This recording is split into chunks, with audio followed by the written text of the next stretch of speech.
नमस्कार दोस्तों, आइए सुनते हैं मुंशी प्रेमचंद्र की कहानी घर जमाई। हरिधन जेठ की दोपहरी में ऊख में पानी देकर आया और बाहर बैठा रहा। घर में से धुआं उठता नजर आता था, छन छन की आवाज भी आ रही थी। उसके दोनों साले उसके बाद आए और घर में चले गए। दोनों सालों के लड़के भी आए और उसी तरह अंदर दाखिल हो गए, पर हरिधन अंदर ना जा सका। इधर 1 महीने से उसके साथ यहाँ जो बर्ताव हो रहा था और विशेषकर कल उसे जैसी फटकार सुननी पड़ी थी, वह उसके पाँव में बेड़ियाँ सी डाले हुए थी। कल उसकी सास ही ने तो उससे कहा था, मेरा जी तुमसे भर गया, मैं तुम्हारी जिंदगी का ठेका लिए बैठी हूँ क्या। और सबसे बढ़कर अपनी स्त्री की निष्ठुरता ने उसके हृदय के टुकड़े कर दिए थे। वह बैठी यह फटकार सुनती रही, पर एक बार भी तो उसके मुंह से ना निकला, अम्मा तुम क्यों इनका अपमान कर रही हो। बैठी गट गट सुनती रही। शायद मेरी दुर्गति पर खुश हो रही थी। इस घर में वह कैसे जाए, क्या फिर वही गालियां खाने, वही फटकार सुनने के लिए। और आज इस घर में जीवन के 10 साल गुजर जाने पर यह हाल हो रहा है। मैं किसी से कम काम नहीं करता हूँ। दोनों साले मीठी नींद सोते रहते हैं और मैं बैलों को सानी पानी देता हूँ, छांटी काटता हूँ। वहाँ सब लोग पल पल पर चिलम पीते हैं। मैं आंखें बंद किए अपने काम में लगा रहता हूँ। संध्या समय पर घर वाले गाने बजाने चले जाते हैं। मैं घड़ी रात तक गाय भैंसे दूहता हूँ। उसका यह पुरस्कार मिल रहा है कि कोई खाने को भी नहीं पूछता, उल्टे और गालियाँ मिलती हैं। उसकी स्त्री घर से डोल लेकर निकली और बोली, जरा इसे कुएं से खींच लो, एक बूंद भी पानी नहीं है। हरिधन ने डोल लिया और कुएं से पानी भर लाया। उसे जोर से भूख लग रही थी। समझा अब खाने को बुलाने आएगी, मगर स्त्री डोल लेकर अंदर गई तो वहीं की हो रही। हरिधन थका मादा क्षुधा से व्याकुल पड़ा सो रहा। सहसा उसकी स्त्री गुमानी ने आकर उसे जगाया। हरिधन ने पड़े पड़े ही कहा, क्या है, क्या पड़ा भी नहीं रहने दोगी या और पानी चाहिए। गुमानी कटु स्वर में बोली, गुर्राते क्यों हो, खाने को बुलाने आई हूँ। हरिधन ने देखा उसके दोनों साले और बड़े साले के दोनों लड़के भोजन किए चले जा रहे हैं। उसकी देह में आग लग गई। मेरी अब यह नौबत पहुंच गई कि इन लोगों के साथ बैठकर खा भी नहीं सकता। मैं इनकी जूठी थाली चाटने वाला हूँ। मैं इनका कुत्ता हूँ जिसे खाने के बाद टुकड़ा रोटी डाल दी जाती है। यही घर है जहाँ आज से 10 साल पहले उसका कितना आदर सत्कार होता था। साले गुलाम बने रहते थे, सास मुंह जोती रहती थी, स्त्री पूजा करती थी। तब उसके पास रुपए थे, जायदाद थी। अब वह दरिद्र है। उसकी सारी जायदाद को इन्हीं लोगों ने कूड़ा कर दिया।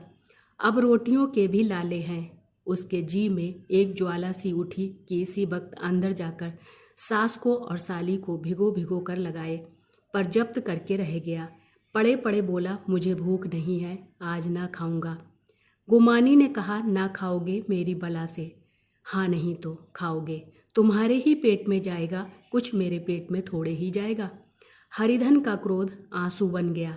यह मेरी स्त्री है जिसके लिए मैंने अपना सर्वस्व मिट्टी में मिला दिया। मुझे उल्लू बनाकर यह सब मुझे अब निकाल देना चाहते हैं। वह अब कहाँ जाए, क्या करे। उसकी सास आकर बोली, चलकर खा क्यों नहीं लेते जी, रूठते किस पर हो। यहाँ तुम्हारे नखरे सहने का किसी में बूता नहीं है। जो देते हैं वह मत देना, और क्या करोगे, तुमसे बेटी ब्याही है, कुछ तुम्हारी जिंदगी का ठेका नहीं लिया है। हरिधन ने मर्माहत होकर कहा, अम्मा मेरी भूल थी कि मैं यही समझ रहा था। अब मेरे पास क्या है कि तुम मेरी जिंदगी का ठेका लोगी। जब मेरे पास धन भी था तब सब कुछ आता था। अब दरिद्र हूँ, तुम क्यों बात पूछोगी। बूढ़ी सास भी मुंह फुलाकर भीतर चली गई। बच्चों के लिए बाप एक फालतू सी चीज, एक विलास की वस्तु है, जैसे घोड़े के लिए चने या बाबुओं के लिए मोहन भोग।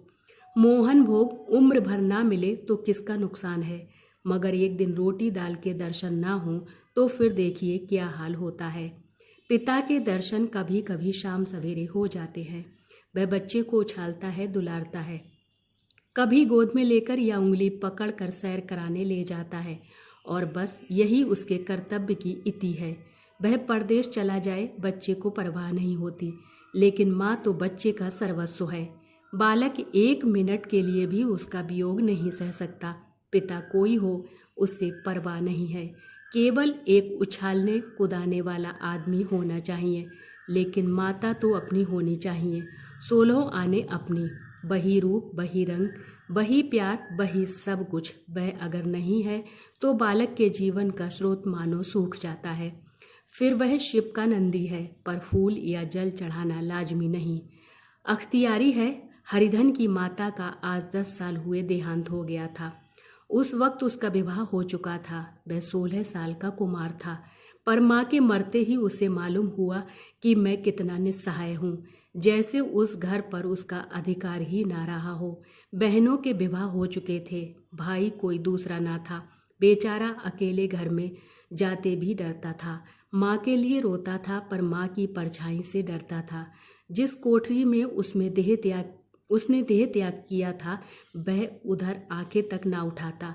घर में एक बुआ थी, वह हरिधन को बहुत दुलार करती। हरिधन को अब दूध ज़्यादा मिलता, काम भी कम करना पड़ता। बुआ बार बार पूछती, बेटा कुछ खाओगे? बाप भी अब उसे ज़्यादा प्यार करते, उसके लिए अलग एक गाय मंगवा दी। कभी कभी उसे पैसे देते कि जैसे चाहे खर्च करे, पर इन मरहमों से वह घाव न पूरा होता था जिसने उसकी आत्मा को आहत कर दिया था। वह दुलार और प्यार बार बार माँ की याद दिलाता। माँ की घुड़कियों में जो मजा था, वह क्या इस दुलार में था? माँ से मांगकर, लड़कर, ठुनक कर, रूठ कर लेने में जो आनंद था, वह क्या भिक्षादान में था? पहले वह स्वस्थ था, मांग मांग कर खाता था, लड़ लड़ कर खाता। अब वह बीमार था। अच्छे से अच्छे पदार्थ उसे दिए जाते थे, पर भूख ना थी। साल भर तक वह इसी दशा में रहा। फिर दुनिया बदल गई। एक नई स्त्री, जिसे लोग उसकी माता कहते थे, उसके घर में आई और देखते देखते एक काली घटा की तरह उसके संकुचित भूमंडल पर छा गई। सारी हरियाली, सारे प्रकाश पर अंधकार का पर्दा पड़ गया। हरिधन ने इस नकली माँ से बात तक नहीं की, कभी उसके पास ना गया।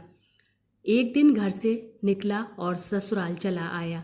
बाप ने बार बार बुलाया, पर उसके जीते जी वह फिर उस घर में ना गया। जिस दिन उसके पिता के देहांत की सूचना मिली, उसे एक प्रकार का ईर्ष्यामय हर्ष हुआ। उसकी आंखों में आंसू की एक बूंद भी ना आई।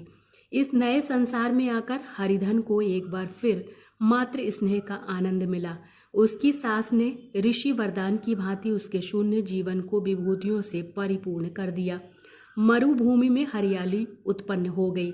सालियों की चुहल में, सास के स्नेह में, सालों के वाक विलास में और स्त्री के प्रेम में उसके जीवन की सारी आकांक्षाएं पूरी हो गईं। सास कहती, बेटा तुम इस घर को अपना ही समझो, तुम ही मेरी आंखों के तारे हो। वह उससे अपने लड़कों की बहुओं की शिकायत करती। वह दिल में समझता था, सासू जी मुझे अपने बेटों से भी ज़्यादा चाहती हैं। बाप के मरते ही वह घर गया और अपने हिस्से की जायदाद का कूड़ा करके रुपयों की थैली लिए फिर आ गया। अब उसका दूना आदर सत्कार होने लगा। उसने अपनी सारी संपत्ति सास के चरणों पर अर्पण करके अपने जीवन को सार्थक कर दिया। अब तक उसे कभी कभी घर की याद आ जाती थी, अब भूल कर भी उसकी याद न आती, मानो वह उसके जीवन का कोई भीषण कांड था जिसे भूल जाना ही उसके लिए अच्छा था। वह सबसे पहले उठता, सबसे ज्यादा काम करता। उसका मनोयोग, उसका परिश्रम देखकर गांव के लोग दांतों उंगली दबाते थे।